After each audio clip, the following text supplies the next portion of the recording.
Jerry Treñas luyag nga dal-on sa mga barangay ang pagbakuna sa mga pumuluyo batok sa COVID-19.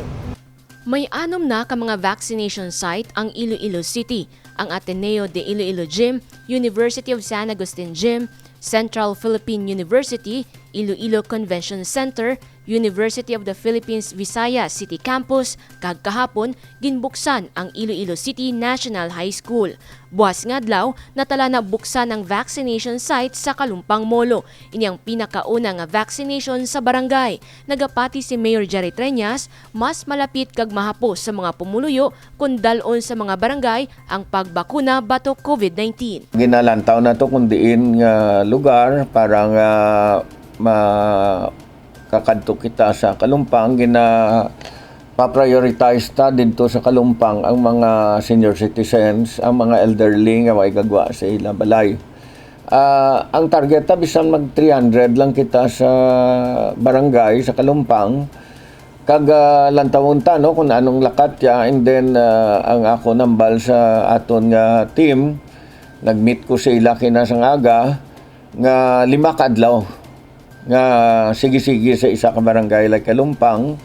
Matapos sa Kalumpang, idaso ng mga kaingod barangay, kasubong sang Kalaparan, San Juan, kagiban pa. After 5 ka adlaw sa Kalumpang, masaylo naman kita sa isa ka barangay like Kalaparan, kay tiskilid lang, no? Dason 5 naman kita kadlaw sa Kalaparan as long as may mga vaccines kita for first dose. After sina masulod kita sa San Juan. Kag 5 naman kita kaadlaw sa San Juan. And so on, no? Kay sige-sige yun ta tanong ta kung paano ning lakatya, pero we need to go down to the barangays. Sa madason nga semana, magasugod man ang house-to-house nga pagbakuna sa mga persona nga may balatian kag nagahigda na lang sa ilang balay. Mga Monday abe, ginatawag ko na ang kapitan sa Boulevard, si Cap Cano Villanueva, kag ipa-identify ang mga elderly kag mga stroke victims nga ay gaguluwa sa ilang balay. Kay kita na makadto didto.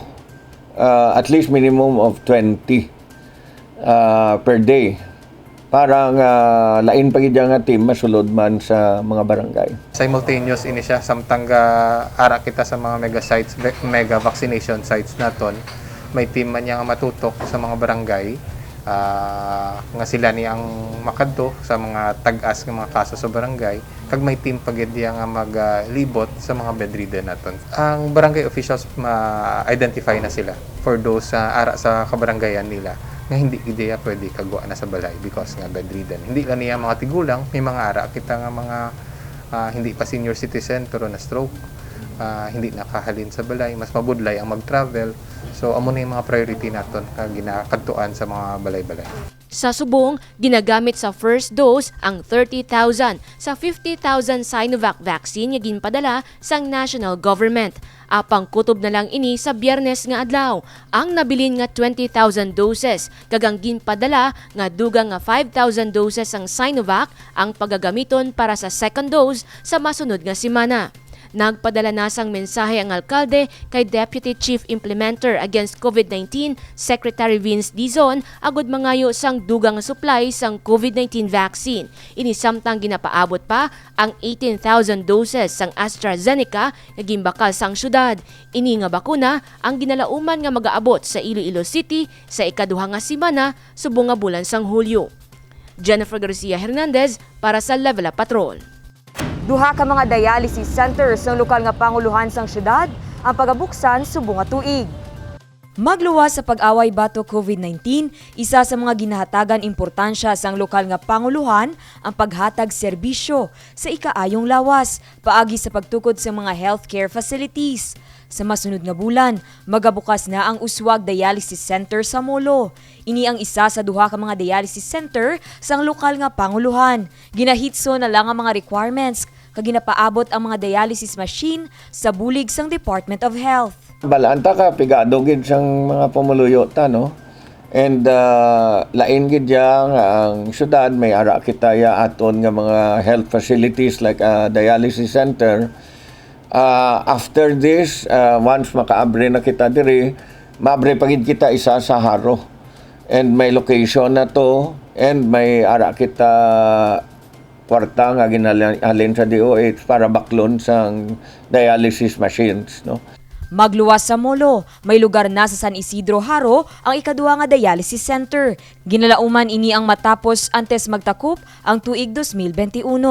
Nagpasalig ang alkalde nga bukas ini sa mga ilonggo nga nagakinahanglan sang dialysis, apang hatagan prioridad ang mga kubos. We will come up with some rules, pero tanan nga ilonggo pwede ka avail, pero unahon tanay priority yung mga pigado.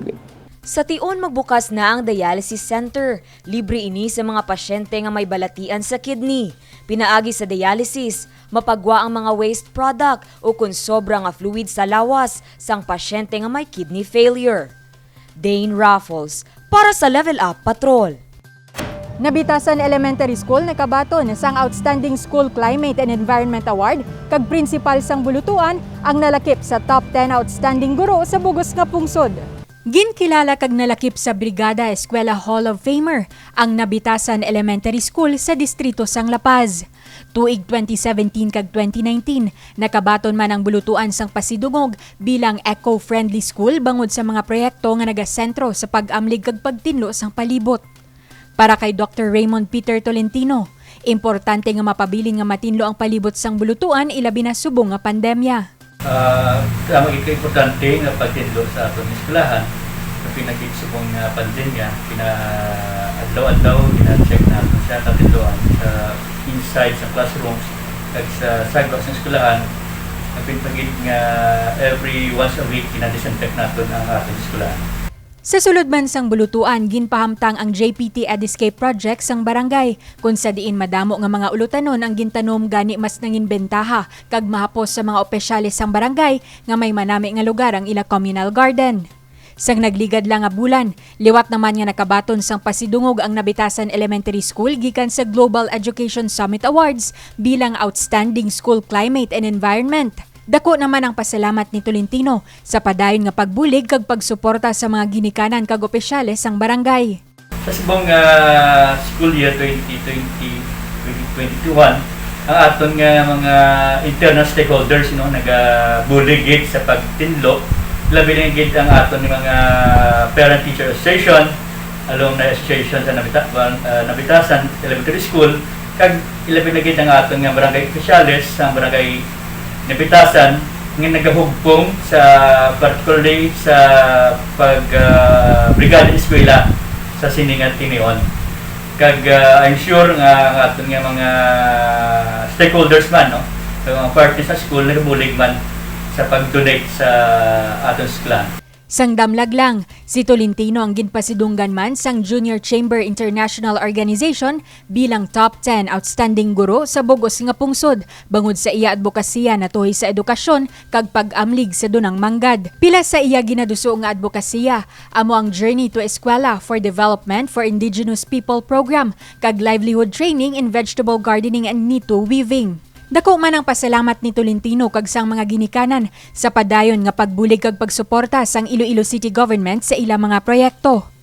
Kaya ang aton nga lang doon nga mayor, Jerry Treñas, kag ang city government nagabulig gid sa aton eskwelahan, particularly sa paghatag sa aton nga school physical infrastructure on buildings.